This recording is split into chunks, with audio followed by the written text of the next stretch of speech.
everybody. Welcome back to another episode of the Silver of Lyming. Today, I have a little bit of a different format, and I've got my guest directly here with me. I'm super excited. This is Kiritsis, somebody that I've known since high school, and I'm really grateful for her friendship and support. She is the owner of Aqua Om Paddle. You can see I've got my Aqua Om Paddle gear on in support of my friend here.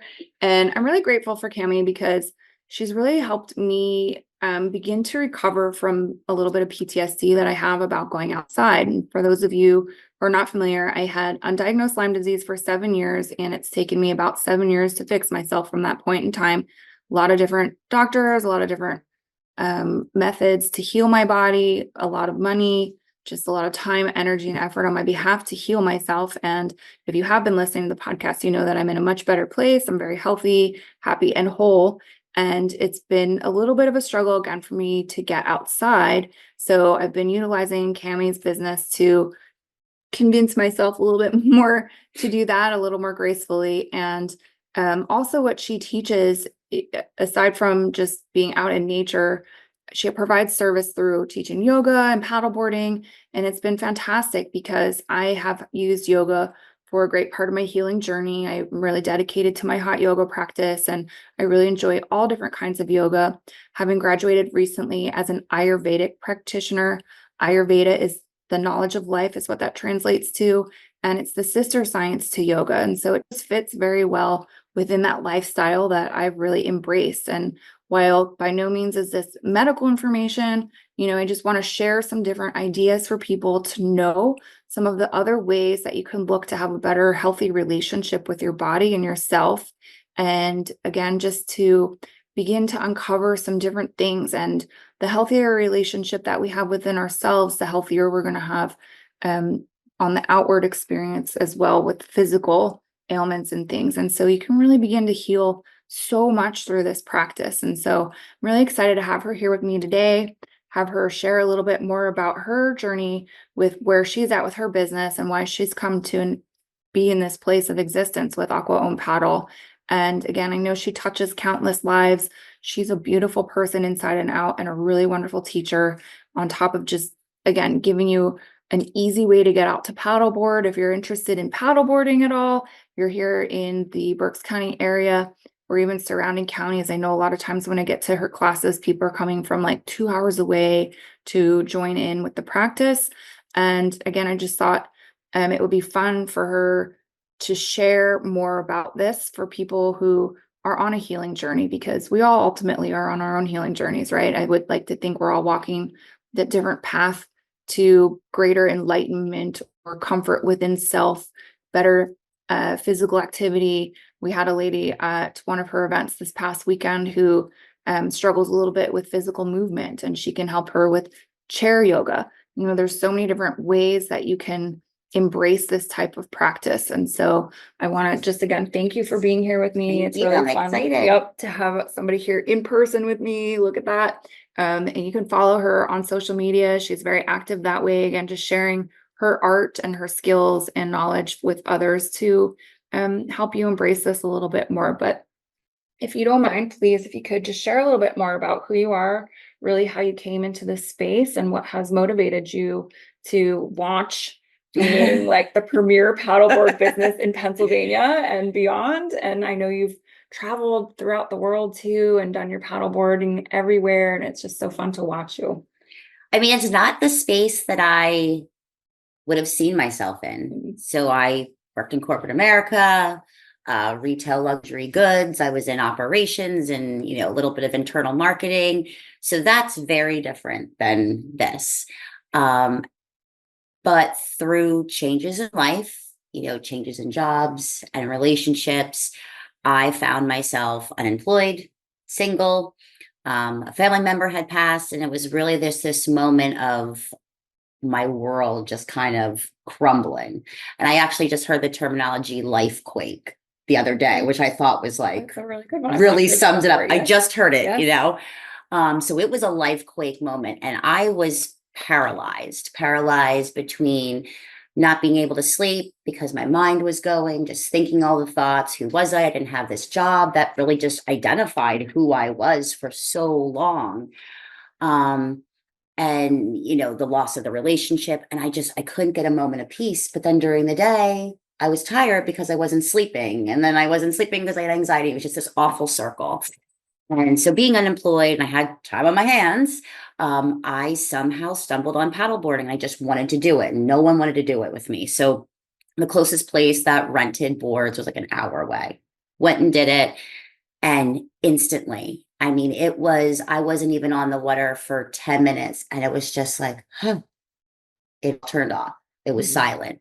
That mind that had been going nonstop for well over 2 months, I had ease. And I was instantly like, I need more of this. And that first week, I drove an hour one way to this place.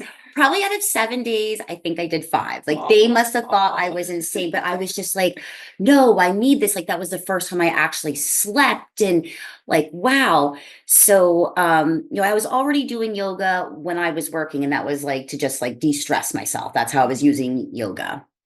Almost in a punishing way, like, you get done with work and you go into a vinyasa class and throw yourself around like a maniac.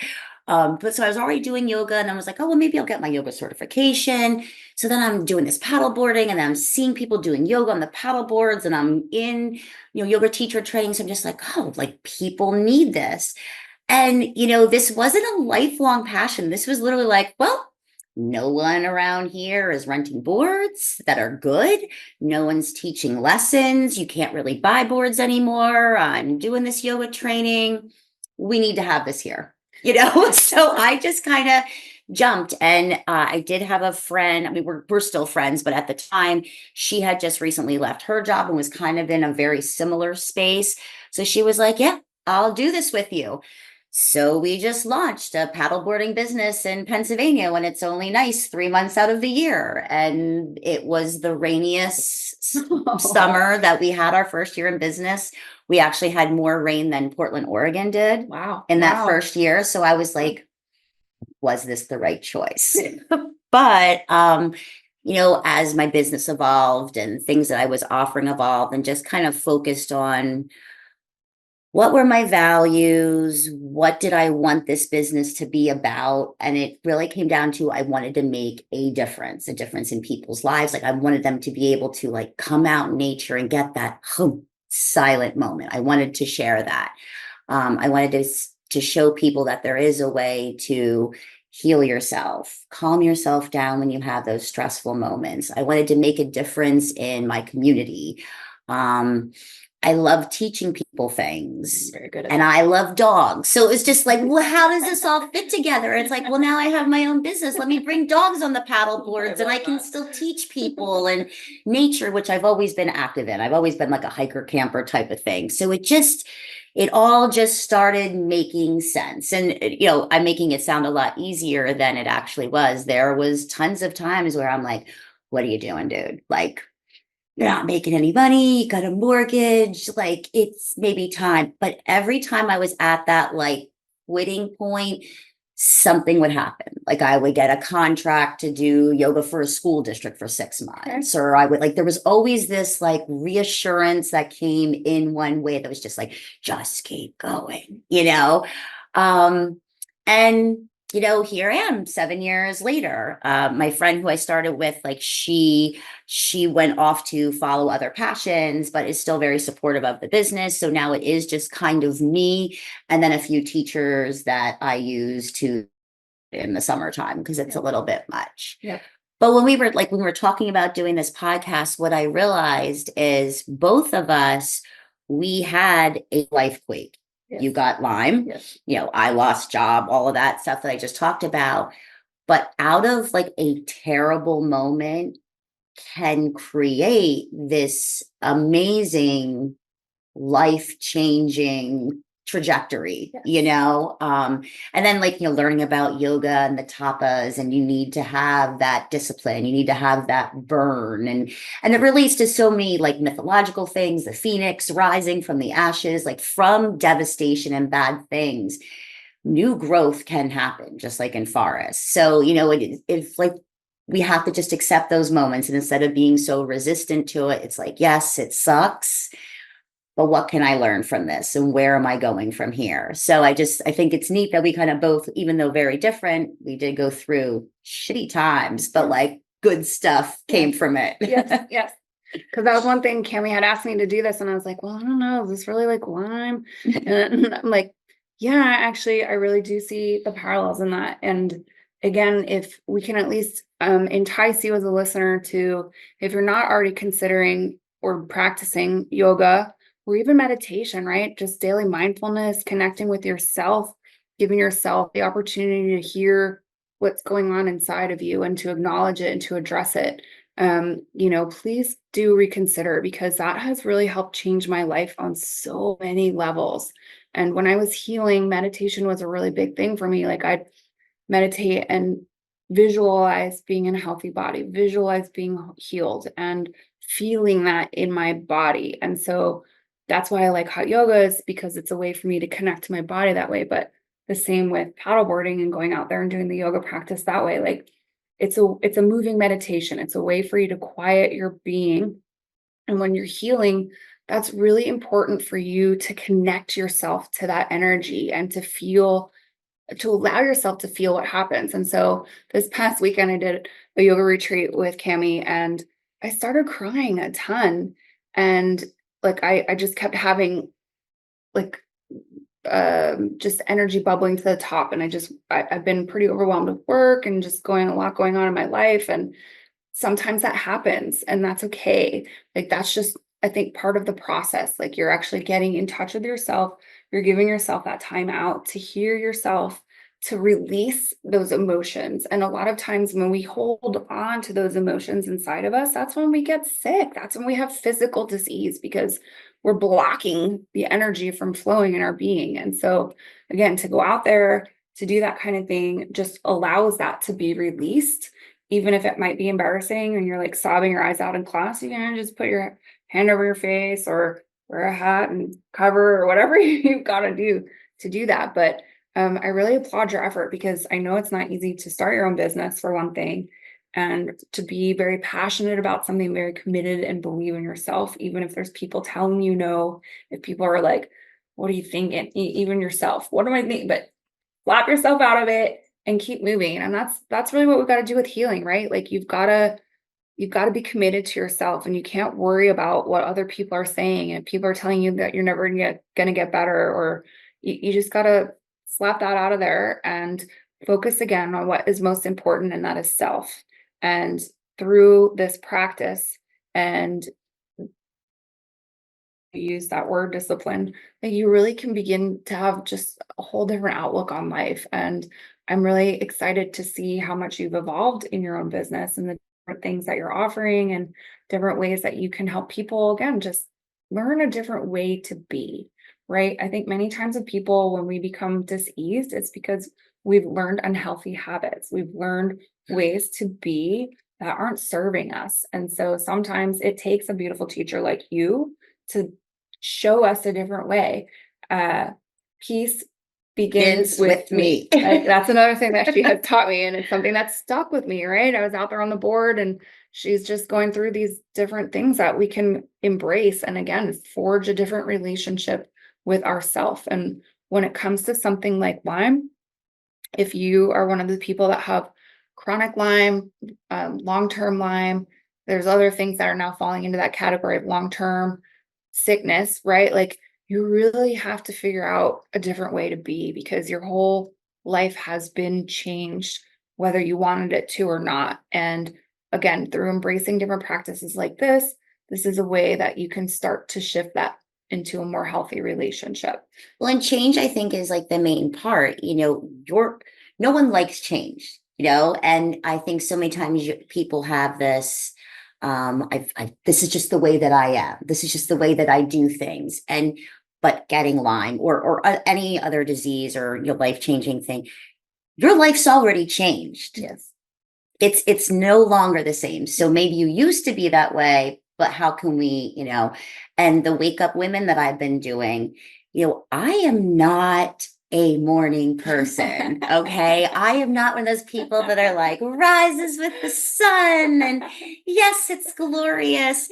But being now committed to a group of women who come out twice a week and being there at 7:15 in the morning, it has excited me to wake up.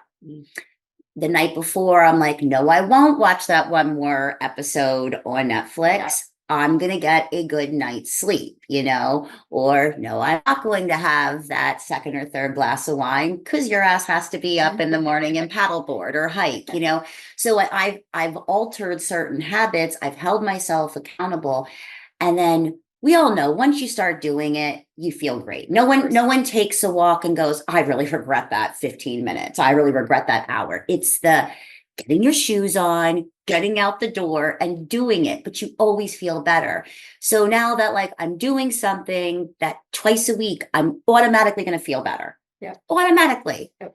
And it doesn't matter whether it's raining, sunny, snowing, freezing, like I'm still going to feel good. I'm still going to feel accomplished. And if that's all that I've done that day, at least I've done something positive. That's right.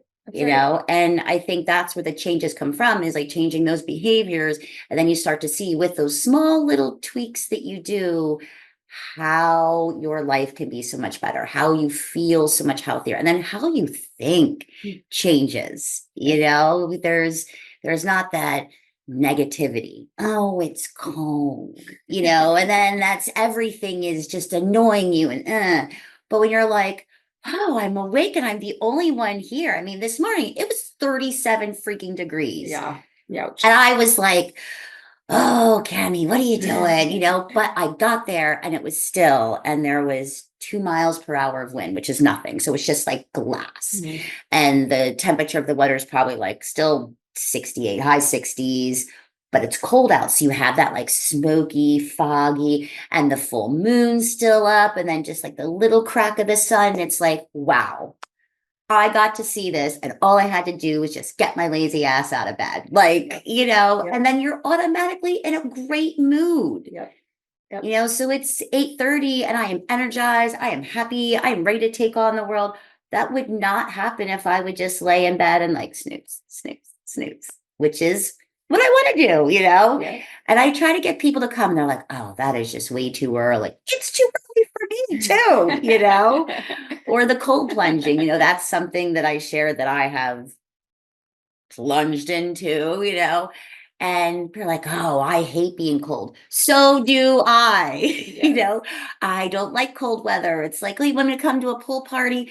What's the temperature? Is it 90? I'll just be out here, But taking those moments, it's a different form of meditation. Mm-hmm. Remaining calm, staying attached to my breath and focused on that, and slowing the heart rate down, slowing the breath down, has taught me, like, in a chaotic situation or, whatever kind of situation, you don't always need to react. Yes. There's a way to regulate. There's a way to manage it. There's a way to take that pause and take the situation in. Yes. So it's, all these lessons through yoga, and like I've got 500 analogies with paddleboarding, but yoga and paddleboarding and hiking and cold plunging, there's so much that transfers over these lessons into our real life. I'd like to say if you can stay calm and balanced on a paddleboard, and water is always moving, you can stay calm and balanced in life. Yes. Because that's not always moving as fast as water is. Yes. Even paddleboarding, what I always say, like, look down or look up, stop looking down. Yes. In life, we have to like look up, look forward, not down, not at the past behind us. Because if you do, you fall. That's right. So there's just, a million of those things that I like pointing them out to people. And, when I give a lesson, yes, a part of it is your stance and how you hold the paddle and all those technical things. But a lot of it is, look at the trees, look at all the colors of green, hear the water as you put that paddle in, hear the stroke, hear the water lapping up underneath the paddleboard, match your breath with your paddle stroke. You talked about moving meditation. When I first started paddleboarding, there would be those days where I would just be filled with rage, when I go out there and I just beat the hell out of the water. But very shortly, it would be more fluid and it would be more slow. And then I would start hearing the water and I would start breathing with it. And it was like you couldn't help but be connected and calm and focused. Because it's, you're standing on a board on water, or you're doing yoga on a board. There is no way you can think about laundry and this and all the myriad of things that just No. like to circle. You're like, I need to pay attention to right now and here. Yes. Yes. So it demands presence. Yes. Yes. Which there's so many things that, again, coming out of like a chronically ill space, these are such good lessons to think about. And just, if you're newly diagnosed and you're like, oh my God, and you're feeling kind of really out of control and down and out and really not able to process what's happening to you, this kind of practice again teaches you to just slow down, take some deep breaths. It's going to be okay. You're going to get through it. You're just needing to focus on the present moment. And I talk about this a lot. It's like one step after the next, one foot after the next. You can't get too far ahead of yourself. You can't spiral out of control. And this is exactly the kind of practice that really helps to strengthen those muscles, because Yes. you can't spiral out of control. Like when you're out there, I practice yoga 5 days a week, 4 to 5 days a week. And I'm good. I like to think I'm good at it. Being on a board is a completely different, It's quite humbling. different experience. It really is. And it takes a lot more concentration and a lot more focus. And just, again, like I can't just blow through the movements like I usually do, because it's just a completely different sensation that's going through my body and my being. And I'm like, oh my God, I want to fall in. You're like, okay, how do I not do that? And you just got to go slow and easy and steady. Slow and steady wins the race. And that's what I think, again, this kind of practice is really a good gift at teaching, because many times in life, we're going so fast, we're going so hard, we're going as quick as possible. And that's really not to the benefit of our souls many times. And when do we actually get a chance to stop and take a breath and pause and give ourselves that space and grace that we need to just allow ourselves to be? One of my other teachers has said, we're human beings, we're not human doings. And I love that. I've never heard that, but I love that. how do we get back to just being, right? We're so fast. I read somewhere like our to-do list for what time frame we're in now is like what people had in the 80s for a week. One day now is like what people would do over the course of a week. We've just sped up so much as a society.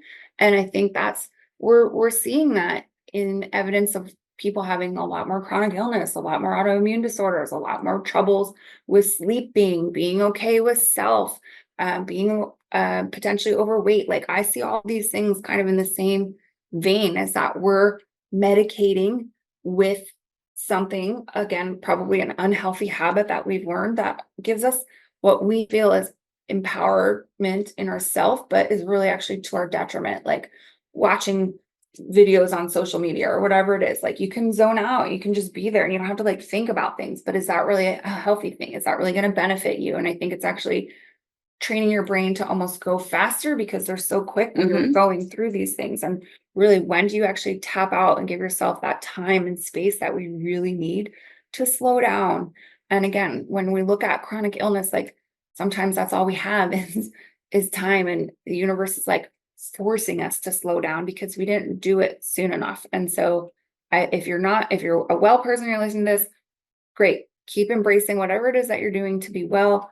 Come practice these things, come visit with Cami, take some classes with her, and continue in that vein. If you're somebody who's struggling with their health right now, come see her, because again, it's going to be to your benefit. You're really just going to learn some things. Again, give yourself that space and grace in between life to allow yourself to just be. And when we're recovering, we want to go fast and we want that part to be over quickly too. And that's one of the greatest lessons I think I got out of being sick with Lyme is patience.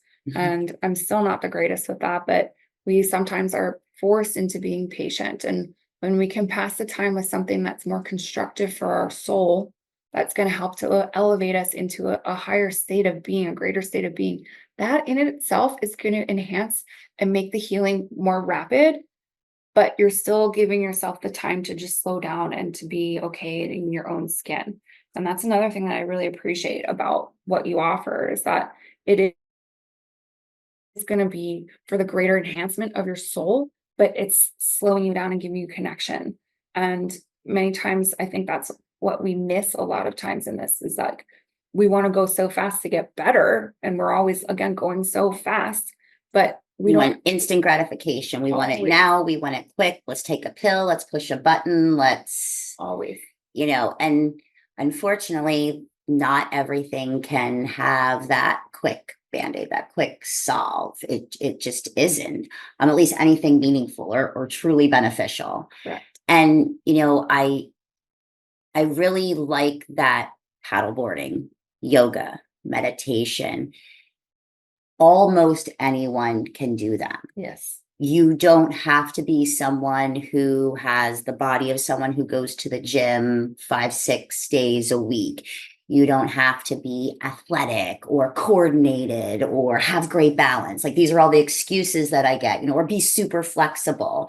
All the time I hear, oh, I can't do yoga because I'm not flexible. Yes. If you were flexible, you probably wouldn't have to have a That's physical correct. yoga practice, right? I tell them. If you are enlightened and calm, you would need to meditate. That's right. That's right. So, but there really is, almost anyone can do it. You don't have to be racing. You don't have to be standing up on a paddleboard. You can go on your knees. Yes. You can sit on your butt. You can lay down, which is one of my favorite things to do, is just kind of move a little bit away from the shoreline, throw an anchor down, and just lay there and float. Being on water, near water, listening to water, seeing water has this magical effect to us that just calms us. I think it speaks to that side of the nervous system where it relaxes us. I don't know if it's because we're such a high percentage of water, or what it is, what the magic is, but it is magical, and you start where you can. Yoga, maybe you start in a chair, or you start sitting in a sofa, or you start laying in bed. You can always start somewhere, and then maybe that's where you stay, and maybe you have limitations and you can only ever paddleboard on your knees. That's okay. That's better than not paddleboarding at all. Or maybe you can only do yoga with the support of the chair. You're still doing yoga. The benefits are the same. That's right. You don't, the person who's sitting in a chair just breathing mindfully in 10 minutes is receiving the same benefit, maybe even more than the person who can do a handstand. That's right. So I would hope that people give these things a chance. I know things are scary. You don't know, are people going to judge me? And maybe that has happened in certain spaces, but that's what I try to focus on, just being open and welcoming to everyone. I think there's space for everyone to enjoy these things. And at least my classes really focus on the non-judgment. I don't care what you're wearing. You don't have to have the latest paddle gear name. You don't have to have the Lululemon. You don't have to have whatever type of paddle board, just come, just be, just breathe, just connect. And that's kind of what it's all about. I started a paddleboarding business, but now everything is just connect, like connecting with yourself, connecting with water, connecting with nature, connecting with women. Like, there's just this, with connecting with your purpose. Yeah. So I don't know, it's turned into this connection thing. I don't know where I'm going with that. To be determined next year. To make more connections. That's where you're going. Exactly. And changing more lives and helping other people feel more empowered in their own being, right? And again, if you're looking for ways to heal yourself, I again implore you to consider this as an option, although it's not what maybe standard Western medicine would dictate as something to use. Although I think actually Western medicine is really coming into its own with this type of practice, and really acknowledging, because they do brain scans of people who meditate, who practice yoga, and you can see visible difference in people's minds when they're trying these kinds of practices. And I know, speaking from experience, like my brain was really inflamed. My brain was infected with tick-borne illness, and it made me into a different person, and it was angry. And like, How do you reduce that? How do you calm that? How do you slow that down? How do you get back into a space of having a little bit more control over your emotions and, just feeling more in alignment with self through this kind of a practice? And you would be doing yourself a disservice by not considering this as an option in terms of the healing journey, because you will gain so much insight and difference in this. And another thing that I've heard is like, we pray to God all the time. Well, I like to think people pray to God all the time. We pray, can you please fix me? Can you please make this better? Can you help me with this? Can you do this for me? Can you do that? When do we actually take time to listen to God, right? Or to receive the information that we're asking for? We're so busy with our lives, go, go, go, fixer, faster, faster, faster. When we actually take a break like this is that time that we can hear God talking back to us. And it's like, okay. I mean, there's so many times when I'm in meditation and I'll be thinking about something. I'm like, no, no, this is my time. This is me time. This is whatever time. And I'll just do my best again to sort of just slow down, quiet myself down a little bit. And the next thing you know, I have this thought in my head. I'm like, that's the answer I was looking for. Right. That's what I wanted to know. Like, poof, there it is. And if I hadn't taken that time, a lot of times it happens to me in the shower too. And I think that's because, again, that's a time out for me. That's like a space where I'm slowing myself down and I can hear more things coming into my mind and my heart that I've asked for answers for. And I think, again, this also lends very well to that opportunity to have happen. And, if you're not praying to God, that's okay. If you're not into that, fine. But I think ultimately all humans are seeking answers to questions. And if we aren't giving ourselves, again, that space to have those thoughts come to us on their own, like, we're never really going to get the answers that we need. And it's just, again, a very beautiful entrance way into that space. And you don't have to become some guru and sit there and meditate and do all this stuff. Levitate. That's right. That's not what it's about, right? It's just truly just giving yourself that time out. And tell me a little bit more about some of the things that you do offer. So, like, you've mentioned some of them, but specifically, if somebody was like, okay, this sounds like something for me, what exactly do people? So we are going into the colder months, even though I am still paddling and still in the water and with people who have experience, we're still doing things out there. But to offer it to the general public, beginners, not right now. But I still have the Wake Up Women thing that happens twice a week where we get together, we either paddleboard or we hike. Once a month, I do a special event that is just for women. So that's just some mix of healing modalities. It's usually myself doing paddleboarding or yoga or meditation. And then I partner with someone else, someone who's doing skincare, teaching you how to care for your skin. That is meditative. That is being now. You are connecting with what you're doing, you're breathing, you're focused. It could connect with I could partner with someone who does maybe the singing bowls, acupuncture. Like, there's all sorts of little. So that's once a month special events. I do teach yoga in a studio weekly. And I also have a fun once a month class to some sort of, music genre theme. The one in October is going to be candlelight yoga because it's on the full moon. Cool. And it's going to be to Pink Floyd's Dark Side of the Moon. So, yoga doesn't always have to be serious. That's right. It can be fun. It can be playful. What else am I doing? Well, I am looking to start some pool classes. So I'm kind of firming that up. So that would be a chance to do that paddleboard yoga indoors. So it extends the season, which is great for people who like it. And also it is nice for people because there is that fear with some people in being in water where there's fish or, other wildlife. And even though that's not a fear of mine, like, I want a fish to jump up on my board and be my friend, not everyone's like that. So having it in the pool is a nice option for people who have that fear, because I already do offer pool classes outside in the summertime. So that's what I'm doing. But, one of the things you said, I just want to touch on, you said these practices, and it is all a practice. Like, we were not born anxiety ridden, people who didn't breathe properly, people who were angry. Like, we weren't born like that. Through society, living condition, all of that. But we practiced negative things to get into this space. Yeah. So if you want to get out of that space, you have to practice to pull yourself out of it. Very much so. Yeah. And that's what I made this reference before, but if you think about a scale, right? Like we've got our scale here, and if we just keep putting negative, unhealthy, not benefiting us, what happens? Our other side is completely out of whack, and we're completely ridden with that. And how do you balance that again? Got to go to the other side. You got to put helpful things in. You've got to practice And continue more. it, like That's that right. discipline of keep going back, because you can't be like, oh, I'm going to take one yoga class and And think it's expect going to it. be Yeah. here. Yeah. Like you've done how Yeah. many years of ignoring your body, Yes. you know? And I think, you know, that silence that you were talking in, whether it's people pray or whatever. I know my daughter would love to take drives. A lot of people like they clear their mind by taking a drive. Well, why is that? Because you don't have the phone and the TV and people talking to you and all this other outside stimulation. You have to be here, connected with what you're doing. Well, I mean, hopefully, you know, Let's hope so, yes. paying attention.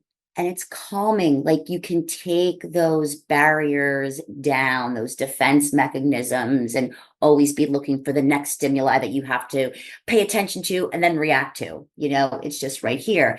And doing that paddleboarding, the yoga, it's just like a step above it because it's really all about you. You don't have to worry about anyone else in Yes. that space. Yes. You know, like I a lot of times I'll start a yoga class saying your mat is like this magic carpet. You can take it wherever you want. And that's one thing about my classes. Like I am not a militant yoga instructor. Like I said, tuck in that, you know, sits bone and align that leg and get it higher. And like, dude, you're paying to come to the class. You want to lay down in Shavasana. You want to fall asleep. I don't care. This is your time. You want to come here and do full planks and full side planks and chaturanga. Rock on. I don't care. You know, I am here to guide. I'm here to cue, make suggestions, make those little breathing references to kind of pull you back because it's easy, you know? And I think the more comfortable you get with yoga, you're like, oh, yeah, I know this flow, warrior two to peaceful, bring it down. Like, and then you like all those other thoughts start creeping in because it now has become automatic. Yeah. But having someone say, check in with your breath. Oh, okay, that's right. I'm here. You know, or on a paddleboard, it's whoa, you start going off into that faraway place and you're like, whoa, okay, all right, like really paying attention matters. But that's why people feel so good after it because they cut out the nonsense for a while and paid attention to themselves. And it's like, this was so fun. I mean, yeah, it was fun, but like, not that much fun. It was just you were giving yourself attention. Yes. You let your barriers drop a little bit. And I just wish more people would have the courage to walk into those spaces because I know it's hard when you don't know, you know, it's stranger danger, all of that. What Yeah. do I wear? What do I do? Are people going to look at me funny? Yeah. What if I'm the worst one? What if, you know, are people going to laugh at me? Like there's all those fallen. Yeah. it's so natural, you know, but that's not what the space that I'm trying to create is, you know. People fall all the time. I'm like, you're not going to be the first one. You're definitely not the last That's one. right. And I talk a lot about embrace the fall. Yes. Embrace it. Like you have to fall because now you know you can get back up. That's right. And you've removed that barrier. Like you're not really getting fully into it because it's like, ooh, what if I fall? What if you do? You fall in water. Can you swim? Great. That's right. And if not, I'll come get you. Right. You know, and some people have that fear of being able to get back up on the board. I can understand that. That's a scary fear. So I'm like here to tell you it's easier than you think. But if not, I will get you back up on that board. That's like right. I have gotten 350-pound men on that board. That's right. So there is no fear there. That's right. And the parallels just between that and healing from a chronic illness, right? Like, what if I fail? What if I can't do it? What if I don't get better? It's okay. We're going to have missteps. We're going to have times Setbacks. that's right. Or challenges, moments when we're not so sure of ourselves, but you know, you're always going to be okay. You're always going to be all right in the end. It's going to work out. One of my favorite mantras is everything works out for me. And it's the same kind of thing with this practice. Like, the reason that happens to you, there's a reason that it happens to you. Like slow down and look at, let's study that and understand a little bit more about why that happened. And maybe there really isn't a reason. I don't know, but you just keep going forward and you just keep trying and you keep practicing and you get better and better over time. And that's really what needs to happen when you're healing. Like you just need to keep practicing. You need to keep going. You need to keep picking yourself back up over and over again. No matter how many times you fall off the board, you got to get back up. You got to keep trying, because if you don't, it's not going to end so good for you in that respect. Like you can do it. You are capable. If you don't get back on the board, you're going to float away and drown. I don't know. So you've got to like get yourself back up. And it's the same thing again with healing. And you're also talking about something else that I feel is very important for people to really acknowledge, in that you need to make yourself a priority, right? Like I think a lot of times people find themselves in a space of dis-ease because they've neglected to make Mhm. themselves the priority. They give away everything that they have and then some, and forget about pouring back into themselves and taking the time to self-love and to self-care and going through things like skincare and learning how to do that. That's really taking a very big step forward in your healing process. That's saying, I am worth it. I deserve health. I deserve to be feeling well in my body. If we don't take those steps, we don't take those actions, maybe you still get better, but you're really your own greatest catalyst in that effort. And so by being able to stop and take the time and learning different ways to make yourself the priority, you're really putting out the message to the universe that you are worth it and that you deserve to get better and that you deserve wellness throughout your whole entire being. When we become sick, it's not just physical disease, right? It's mind, body, and soul is connected intrinsically. And we have to acknowledge that. Like, you can't just take a pill and poof, suddenly you're better. Like, you got to do some serious, deep inner work. And I found that very much so. A lot of the guests that I've interviewed, many of them have those dark nights and then moments of awakening afterwards. Like, they really go down into some deep, dark places and they've really got to struggle with self and grapple with self and get a better relationship and grip on that.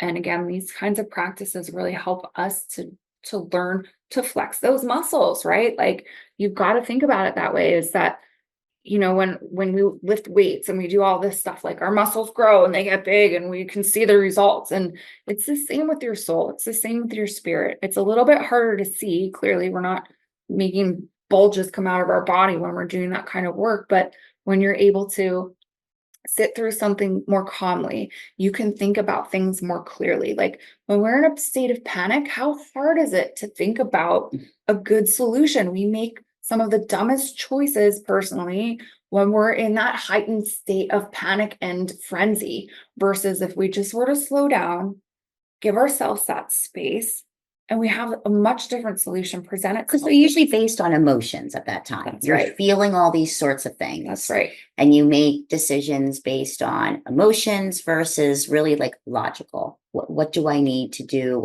And that space is what helps it.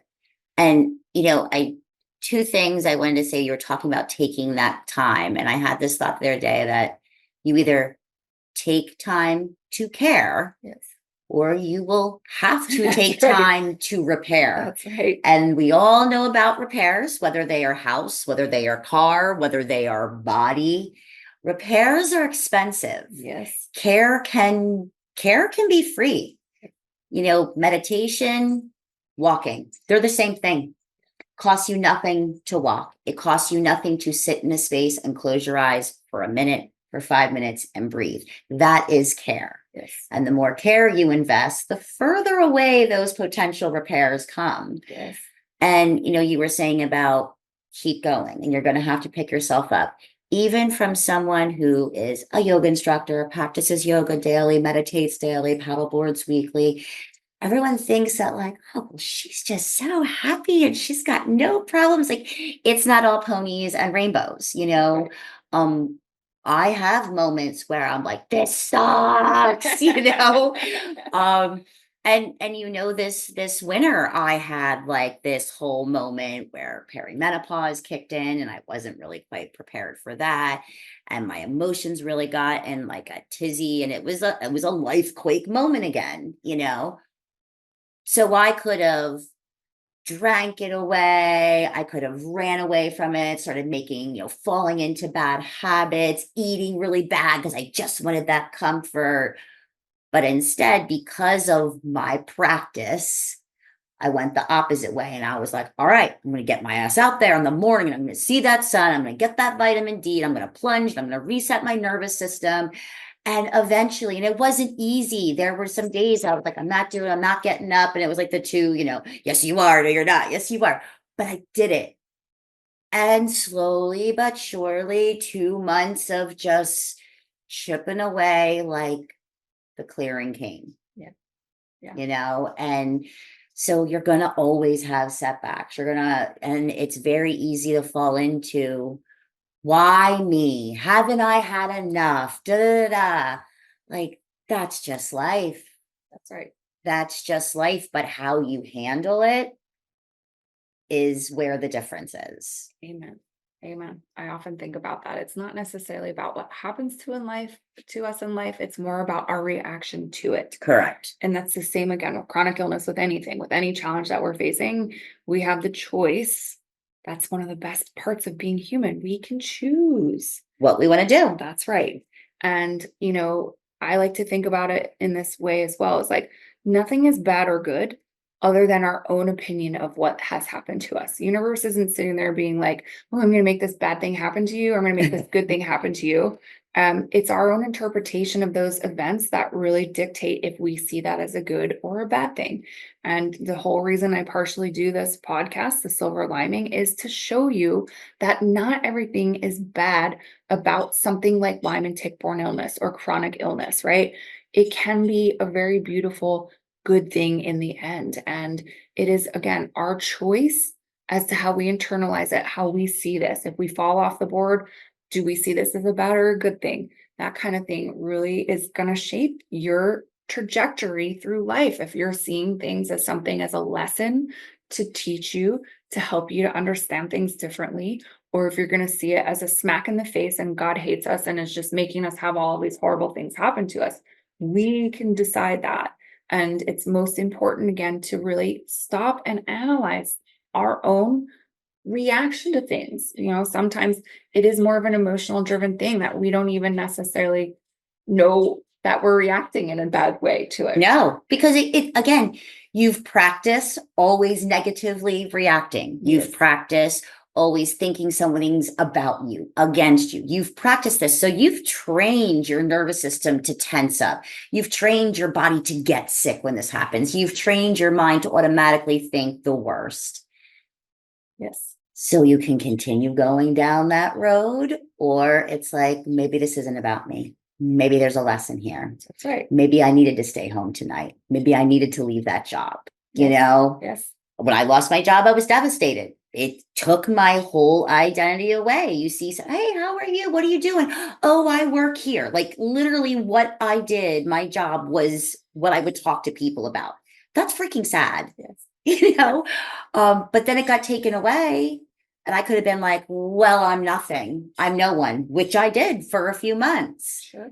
Or it can be like, okay, well, here's the lesson. You didn't belong at that shitty, toxic company anyways. Yes.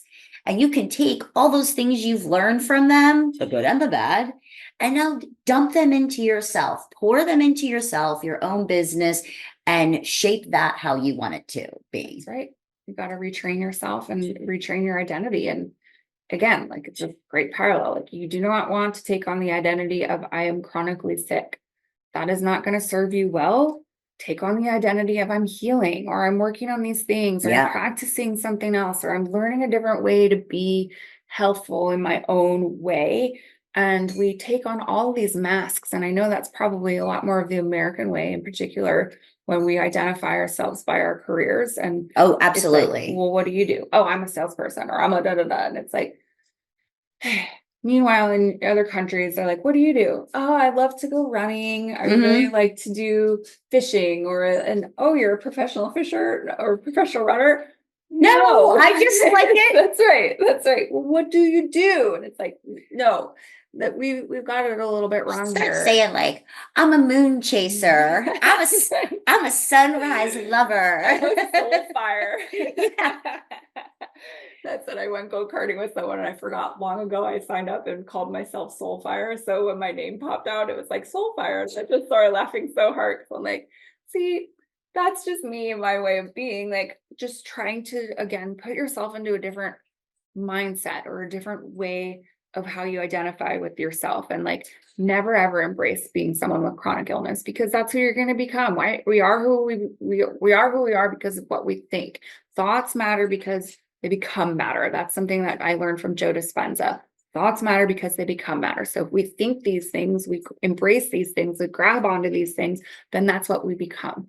I chose that I'm someone who's healed. I'm someone who gets better. And so that is now my identity, right? Like I've healed myself. I've gotten better. I've learned a lot. I still have my ups and downs, like any human will, as you say, like we are always going to have our ups and downs, but it's ultimately, again, just continuing to flex those muscles, to practice these things, to help us to feel more empowered when something does happen to us that maybe raises our blood pressure or gets our heart going in a different way or puts us into a state of something that's not comfortable. Like, okay, but I almost now embrace those kinds of things because I know what kind of growth I'm going to get out of it. I know how it's going to better me as a person, and I know that I'm going to see things differently. Thankfully, I didn't fall in the water this past season. I was kind of one of those, not kind of, I definitely was one of those people who was pretty terrified of falling into the water because I was like, how do I get back on my board? How do I do this? And, Right.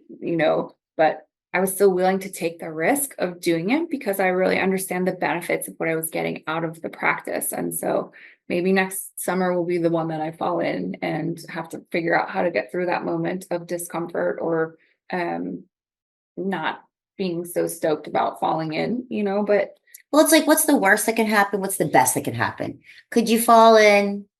Could you get wet? Could you be embarrassed? Not that anyone's laughing at it, but could you be embarrassed? Yeah. Sure. What's the best that could happen? You could make a lot of friends. You could get healthy. You could learn a new activity. You could, there the potential yes, so far overrides the worst thing that could happen to it. yes. And that's also a really good point. Like many times I think when people are faced with challenges, like we see it as a challenge. We don't actually look at the benefits that could come out of it. And so if you're in a place of not feeling the best, like maybe make a list of some of the pros and cons, right? Like, and maybe your cons outweigh your pros, and that's okay. But I think the more that you think about things, the more that you go with it, the more that you get through the experience, you're going to see a lot more pros starting to happen for you. And we get what we focus on, right? And so if we start to focus on, even if we have just a short list of positives about what's going on with us in this time, and it's a lot of negatives, focus on your short list. Focus on those because it's going to start to grow. And that's how you ultimately shift this energy too. It's like we latch on to things that we're grateful for and things that we are having more peace about or abundance. And that's really a big turning point for me in my journey. Was like I was feeling completely overwhelmed, completely embarrassed about a lot of different things, life choices that I had made, things that I was just horribly uncomfortable to share with even my deepest, darkest confidant, even like myself. I didn't even want to admit to myself, like I was so ashamed about certain things. And when I started to give thanks for some of the other things that I had that I lost sight of because I was so burdened by these other things that were embarrassing to me, then I could really like lift myself up a little bit more, right? And start to open again. And that was something else he made me think about, was just I felt like I became a petrified human, like petrified in many ways. That word serves itself in so many sides, but like I felt like my body turned to solid rock, like energy was no longer flowing through me, and I was clenched so tight. And Well, you were like so closed off, like you were just protected, and I don't want the chance of one more thing harming me, making me ill. That's right. Which is so natural of a reaction to have. Yes. But how do you undo that, right? And what's one thing that can wear down a rock? Water. That's right. That's right. And not through force, through persistence, That's right. through consistency. That's right. Slowly, I'm getting goosebumps now, like thinking about that. Like slow and steady. Water will ultimately win. And water is very healing on so many levels. If all you can do is like soak yourself in a tub of magnesium, great. Take a shower, let the water run through you, let it do that. But also when you come out and engage in these activities where we're connected to nature, it's one of the best ways that we can start to diffuse some of that issue within ourselves. But I really like that thought of just how much water can outweigh, like win over the rock. And slowly you start to come back to life. Slowly you start to open again. You let those things wash through your body. And, that's really where a lot of the ultimate healing comes from, I think, when we're able to just allow our bodies to open again, allow our heart to be open, know that it's going to be okay. If we do get hurt, if something does bad happen to us, now we at least have tools to help to diffuse that, to help to work through that. And Well, and to stop holding on to the negativity. If you're holding to on what's happening now and you define yourself as this ill, sick, mad, whatever person, and you're holding on to that, like nothing's ever going to change. So a big cue, and you've heard me use it on the water, is just like whatever isn't serving you anymore, let it go in the water. Let the frustration, let the judgment, the guilt, the remorse, whatever it is, let it go. Exhale it out. Imagine it going into the water and it floating the fuck away from you. yes, Like, yes, like, and to some people that may sound really, really kooky and, oh, your worries aren't falling away, but well, they are in my head now. that's right. They're gone now. They're not there. And I'm not focusing on that. And that once you clear the space for that, then you can have space for that gratitude. Yes. And think of those good things. I may not be 100%, but I have this. Yes. Yes. That was I have my breath. I have my vision. I have a sunset. I have a full moon. I see that blue heron. Like there is wonders all around. Yes. You just have to open and see them. Yes. Yes. And I have a whole new community of people Right. I feel a part of, right? Like that's also another really beautiful thing. I was thinking about a couple of different things, but when you're clenching, right? Like I always had that thought in my head too. It's like grabbing onto things, holding on so tight, and nothing can get into me. But guess what? Nothing can get out either. And like you're once you open, things can come and go more freely. Like the energy can come to you and what needs to come comes. What Yeah. needs to go goes. Yeah, because otherwise you're blocking it when you're clenched so tight like this. And I forget what book it was in when I read as a kid, but a raccoon had stuck its hand in a hole in a log, and it was a shiny thing that it was holding on to, and it wouldn't let go. And ultimately, I think it died because it wouldn't let go. Had it just opened its hand and released that thing, it could have pulled its arm out and gotten away. But maybe it was. Oh, that was a kid's book. We read it in high school. I forget what book it was. There's a yoga parable about attachment and how like something about I'm gonna mess this up so like no one quote me, but something about people they would catch monkeys by dropping like a cage or putting bananas there, and the monkeys would reach in and hold on to the banana, and then they would be able to catch them because they wouldn't let go, and all they had to do was just let go of the damn banana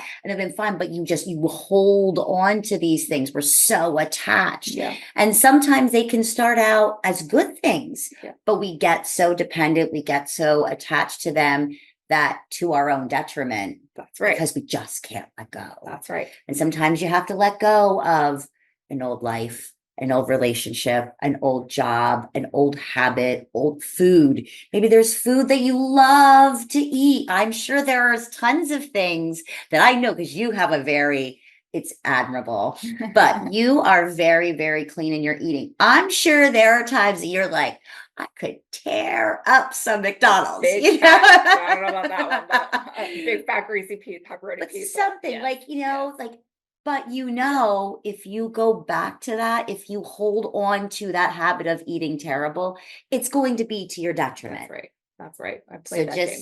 I've given in once in a while, and it's like, oh, why? I feel horrible. I was like, why did I do that? And then I was also thinking about one thing that I really love about your class on the water. You have many different ways that you can practice that. Like you can self-anchor, you can connect to I think of it as a flower. Like a daisy. And we all become part of that. And we're all a separate petal, but we're all Yes. united together at the same thing. Like, I don't know, for whatever reason, that imagery really moves me. And like, just think about you're like blossoming like a flower, right? Like you're opening, you're allowing yourself to be there and open the whole being in that space. And we're all together in the same thing, doing it at the same time. And like, that's just a really beautiful And thing the energy that is shared between the people, it circulates. It is special. It really is. And, if you're stuck and you're feeling a little bit down on yourself and you're feeling like, man, I could really use something like this, call Cami, reach out to her. She is one of the best teachers that I can think of. I really appreciate her willingness to work with us. Like even the past weekend, uh, she had invited me to her women's event and I was like, yeah, I'd love to come. And I was like, but we're not hiking, right? Because I'm still not that healed with my PTSD. Like I'm getting better. I'm returning to nature. I know that's where I belong. And my heart is And I said, there. no, we're not hiking. So I was like, okay, great. I can do this one. I will be there. We're inside, no problem. I'm all about this. And when I pulled up, they were in a field. And I'll tell you, my chest got incredibly tight. I got really hot. I got really red. I was incredibly embarrassed because I just was about to cry. And I was kind of still shocked at how strong of a reaction my body was having towards the feeling of being in a field because I love nature. Again, I think it's one of the most beautiful things, and it feels so good to be there and to hear all the nature sounds and the birds and watch the clouds floating overhead. Like, I love that. But she was so good to me. And she's like, no, no, don't even worry about it. We can pivot. And I was like, no, no, really, I'll just wait in my car. Or like, I think I should go home. And she's like, stop that right now. And you're just so like loving and your energy is so good that way. And I really do appreciate you for that. And you're always very accepting and you meet people where they are and you allowed us to move onto a concrete pad and it was still in nature. We could still hear the birds. The sun was still shining on us. It was really nice there. And I was so grateful for that support. And I just really appreciate you as a person for that. Like as a friend and just somebody who has a very caring heart and understanding and like no judgment whatsoever. And so again, if you want to learn more about this, please do reach out to Cami. She's very active again on Facebook, on TikTok in particular. I love watching the things that you come up with to try to entice people to join us out there. And she makes it really easy. Like she has boards that you can rent. It doesn't get any more easy. Like all I have to do is show up. I have to walk through a little bit of grass. Okay, I run, I go quickly. I got my spray on, I do my thing, whatever. And then you get out there on the water and it's just like, I am so glad that I'm here. And I'm so glad that you give me such an easy way to do it and such an open, accepting avenue. And every person in that class is open as well. I have yet to meet a person in there that was giving me the hairy eyeball. And maybe they are, and I don't notice because I'm just so absorbed in my own self-practice. There really isn't like, and I say it every class and people are just like, oh, okay, I'm sure. But I'm always like, there's such good energy. Yes. And there is like, that's not a lie. I can feel people's, a little bit of nervousness, Sure. but then I can feel it simmer. Yes. And then you can just feel them like being in their element and like looking at their faces. I can see the confidence or the determination or the focus or the joy or, like it's almost like their intention or maybe what they needed. Maybe it wasn't their intention that they set, but what they needed just happens whether you want to or not. Like you will be present whether you like it or not, and that I just love seeing that and the empowerment by people who I'm never going to be able to do this. I have terrible balance. I this, I that, all the excuses. And then they do it. And they're like, number one, the feeling that you get from doing it. But then like you did it. Yeah. You overcame this obstacle. And like that is so confidence building. And I know when people feel like that and they leave that lake, it's like, well, what else? Bring it on, Right. like, and that's a good thing, cold plunging gave that to me. Like after I think 2 minutes was my first big, like, holy shit, in 40-degree water. And I got out of that and I was like, Mount Kilimanjaro, let's go. I'm ready to climb. Like I literally felt like Superman, and it's there's nothing other than I overcame something that I had a big fear of. Yes. Yes. And I proved it to myself, I can do it. And I think that's with, with Lyme. And yes, there's so much you have to go through to heal yourself. But I think if you keep up that practice and you keep being positive, you're going to start seeing those glimmers. That's right.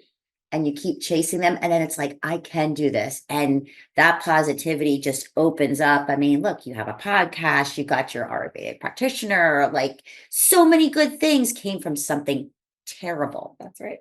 That's right. And I'm really glad that you touched on that, because right before you said it, I was like, and just the simple pride that you get out of accomplishing it, right? Like it was something that you're like, oh God, I don't think I can do this. I don't know how I'm gonna do this. And then you go and you start doing it, and then you kind of forget about that whole doubt of it. And you're like in the moment and you're going, and then it's like, oh, this is actually really fun. Look at this. And then you get done and you're like, I did that. I did that. Like, I mean, it's like the joy of childhood. That's why being a kid is so fun, because there are all those moments where you have a challenge and you overcome it, or there's something you want to learn and you learn it. It's like, yeah, cool. yeah, And then we become an adult and we go to the same store and the same places on vacation and hang out with the same friends and do the same shit. And it's like, but when you take those chances and you learn something new, or you see something new, or you do something new, it's like, oh yeah, like you're a kid again. yes, yes. And we all need that. Like, I was gonna say, what better energy to invite into your life when you're trying to heal from something than childlike energy, right? yeah, Like that's like the energy of life, right? It's like, woo, I'm vibrant and I'm alive again and I'm healthy and I'm going. And I would like to think that most people have that thought of childhood. Is, I know some people maybe didn't have the best childhoods, but for the most part, as a child, we're very free and unattached to these things, and we're able to just have that simple joy of accomplishing something, or we and don't like a even journey really of recognize it. exploration. Like it every day was an adventure. That's right. You didn't realize that as a kid, but it was, you just set out, what am I going to learn today? What am I going to do today? Who am I going to see? What friend am I going to make? We can cultivate that same energy as an adult. We just have to be open to it. Like, That's right. be okay with maybe making a fool out of yourself once in a while. Be able to laugh at yourself. Right. Be okay to fail. Yes. Like, that's my big thing. Oh, what if I fall? If you're not falling in paddleboarding ever, you're probably not trying. I don't know. I was trying pretty hard, but No, like I might have, I mean, not for a beginner, but I do have people who like have been paddling for, 5 years, and they're like, oh, I never fall. Yeah. Yeah. Awesome. Like, you're really not learning anything new either, because if you were, you would have had to fall. That's right. That's right. And there were many times when I nearly fell in, I assure you, but and it is okay to fail, because where do we really learn the best from a lot of times is through challenges or different ways than we pictured the outcome to come to us as. And I don't really even like the word failure. I think of it as a lesson. Like it's just a lesson. Right. It's not a failure, it's a lesson. We learned something to the greater good for future purposes. We've learned a different way to look at the situation, as opposed to being a failure. If you're not failing, again, you're not necessarily trying, and you're not coming out of your comfort zone. And when you get into the uncomfortable space, like a lot of growth can happen. And it might, again, you can choose to be in that uncomfortable space as like a out of control freight train, or you can be in that uncomfortable space as a controlled, smooth sailing ship, right? Like we have the choice. And that's really, you want to be a wrecking ball, or you want to be something that's just like slow and steady and ultimately going to win the race. And through your types of practices that you offer to people, I think then you can again embrace more of that slow, steady, easy flow. I'm going to be okay. It's going to work out. I know it's going to be okay. It really might be very uncomfortable, but rather than shutting yourself off, continue to stay open and to receive the gifts that we get out of that. And again, it's why we're here talking. It's like, I want people to understand that there is a silver lining to all kinds of situations. It's not all bad. It is, again, how we look at life, how we choose to be in that state. And what I would want people to understand is, yeah, we might have some really challenging times, but there are definitely benefits to it. There are beautiful moments to it. And you, again, facilitate a way for people to have that experience more concisely. Hmm. Yeah. I mean, I love silver lining is one of the things that I say a lot. And I think, silver liming for the name of your podcast, like I love that wittiness. So it just like definitely serves a side of me, but like it really is, you have made something really, really good out of a terrible situation. You've created your own silver lining, and we all can create our own silver lining, regardless of what the problem is. Yes, you've done the same. That's why I think we have such good mutual admiration for each other. Yes. Because we really respect who we've become as women. And again, we've known each other since high school, and the growth that we've both gone through and the journeys that we've been on have changed us for the better. And at the time of the event, it might have seemed like the harshest blow that we could take to our beings. But ultimately, we've both embraced that and turned it into something really beautiful. So please do check out Cammie's classes. If you're interested in more information, you can reach out to me and I'll get you in touch with her if you can't find her. And I wish you well, and I hope to see you out there, because this really will help to change your life for the better. So thank you for joining us today. Again, please keep in mind, everything we talk about here is to help to give you some different ideas on things that you can do on your healing journey. This isn't the end all be all medical advice, but this is just something that both of us have found benefited our life so much and changed our trajectory and changed the path that we were going on for something better. And you can do this as well. And these are the things that I want you to understand. You can do this too. It's not just her and I. It's not just the other people on my podcast. You can get better. You can change your life. You can do things that are ultimately going to serve you better in the end and serve the greater good, because the more of us that are healthful and at peace within self, the better ultimately we are as a society and culture. And a lot of that negativity kind of falls away. I have learned something: when 1% of the population of Washington, D.C. meditated, the crime rate dropped for the next 6 months by a measurable amount. That's 1% of people in Washington, D.C. What if 1% of the entire world were to buy into this philosophy? Think about the things that could happen. I hold on to the image that peace is breaking out around the world versus the other things that we like to say are breaking out around the world. Let's hold on to the thought that peace is breaking out in the world. Peace begins with me. How do you do that? Come find Cammie. She will teach you a lot more ways to do that. Thank you for joining us. Thank you.